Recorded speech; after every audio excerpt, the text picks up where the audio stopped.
বুটেক্স মেনে নিয়েছে দাবি, তারপরেও উত্তাল কেন ক্যাম্পাস? ত্রুটিপূর্ণ নিয়োগ বিধি সংশোধন সহ শিক্ষক সংকট নিরসন, ল্যাব মেশিনারির সংরক্ষণ ও পর্যাপ্ত ল্যাব অ্যাসিস্ট্যান্ট নিয়োগ, পূর্ণাঙ্গ মার্কশিট সহ ফলাফল প্রকাশ, সাপ্লিমেন্টারি পরীক্ষা চালু ও রিটেক ফি কমানো, 2 মাসের মধ্যে পরীক্ষার ফল প্রকাশ, বাজেট বৃদ্ধি, সুনির্দিষ্ট একাডেমিক ক্যালেন্ডার প্রণয়ন ও বাস্তবায়ন বাধ্যতামূলক সহ 7 দফা দাবিতে ঝিনাইদহ টেক্সটাইল ইঞ্জিনিয়ারিং কলেজের শিক্ষার্থীরা কমপ্লিট শাটডাউন কার্যক্রম করছে। বিক্ষোভের এক পর্যায়ে কলেজের শিক্ষক মণ্ডলী আন্দোলনরত শিক্ষার্থীদের কাছে এসে বুটেক্সের গৃহীত সিদ্ধান্তের কথা জানিয়ে ক্লাস ও পরীক্ষায় অংশগ্রহণ করার জন্য আহ্বান জানান। তবে শিক্ষার্থীরা অমত জানান। ইতিমধ্যে কয়েকটি দাবি বুটেক্স মেনে নিলেও শিক্ষার্থীদের চলমান কার্যক্রম বহাল রয়েছে।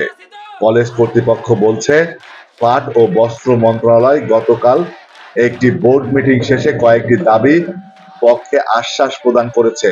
এদিকে শিক্ষার্থীরা জানায় তাদের 7টি দাবির মধ্যে 2টি দাবির পক্ষে বস্ত্র মন্ত্রণালয় আশ্বাস প্রদান করলেও বাস্তবায়নের সুনির্দিষ্ট তারিখ ঘোষণা করেনি এবং বাকি 5টি দাবি এখনো মেনে না নেওয়ায় এ আন্দোলন কর্মসূচি চলতে থাকবে।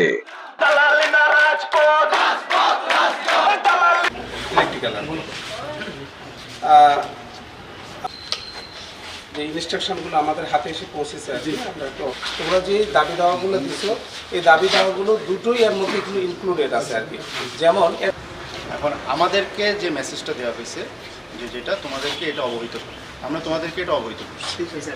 এখন তোমরা যদি মনে করো যে তোমাদের যে দাবি দাওয়াগুলো সেগুলোর রিফ্লেকশন এখানে পাওয়া যায় না, তাহলে তোমরা পরবর্তীতে যদি মনে করো যে তোমরা যে বিষয়গুলোতে তোমাদের যে আকাঙ্ক্ষা ছিল সে আকাঙ্ক্ষার বাস্তবায়ন হয় নাই, তাহলে তোমরা সেটা আমাদেরকে জানাইলে আমরা সেটা আবার সেটা